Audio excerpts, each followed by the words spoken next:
Hi guys, welcome back, or welcome if you're new, to Flourish within Wellth. Today we're going to be going over my current debt situation and what my focus is for the rest of 2025 and my focus for the new year. I am going to just be looking at my screen to read the numbers, but then I'm going to pop them up on the screen for you so you can follow along with where I'm at and where I'm going. Currently, the three debts that I have are medical, my Jeep loan, and my SoFi consolidation loan.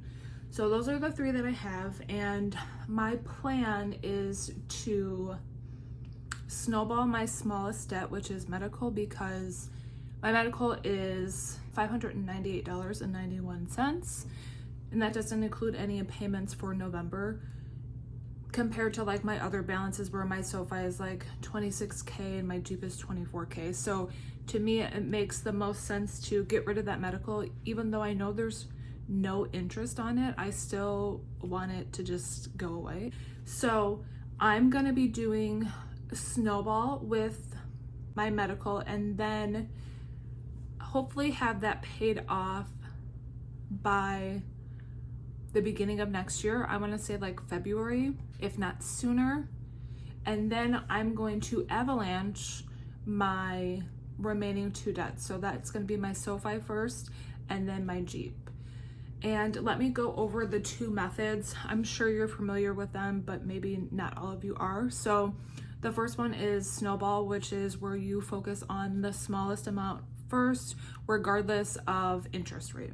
So you're going to be making all your minimum payments, and then any extra money you have is going to go towards that debt. So if I had like $14 at the end of the month available, I'm going to just put that towards my debt. And then once that's paid off, I'm going to roll over that payment into my next debt. Let's see, I don't have my minimum on here with what I'm going to share with you guys. My minimum payment right now for medical is going to be like $118.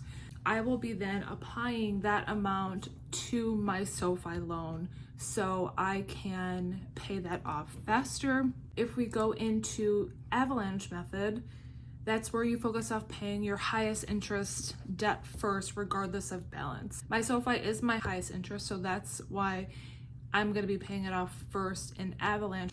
Again, you're going to be making your minimum payments to that debt. Any extra money you're going to put towards that debt. Once you pay off that debt, then you're going to move on to your next debt and apply those minimum payments to that one to get that paid off faster. That is going to be my plan for 2026, is to get my SoFi down as much as possible, because I don't think that I will be able to pay it off. Let's go over those current debts along with where I'm at with debt. When I started the year off, I had $59,000 of debt. I'm currently at $51,000 and some change. I'm gonna post this here so you can see it. I paid off around $7,000, almost $8,000, and that's 13%. I can't say I'm in love with that number. I wish I would have paid off more. I've had some life changes that have prevented me from being able to pay off extra, and I've just been making minimums. That is kind of why I'm doing this too. I want to like give myself a refresh, get back into why I started this, and get back on track. There is progress. It's small progress, which is better than no progress. That I'm happy for. And then my current debts, my medical is $598.91. My SoFi is $26,163.52, and my Jeep is $24,872.25, making my total debt as of today $51,634.68. So for me, that is just that is probably the most debt I've ever been in. And it's kind of just like a cycle. So I truly want to get out of the cycle for myself and my girls. And this debt doesn't include student loans. So keep in mind that I do have student loan debts that I will be working on after this debt is taken care of. That is all that I have for you guys today on my debt update for my end of the year and focus for 2026. I hope this was helpful to you guys, and I hope you are looking forward to the new content that I have for you, and I will see you guys on my next one. Bye.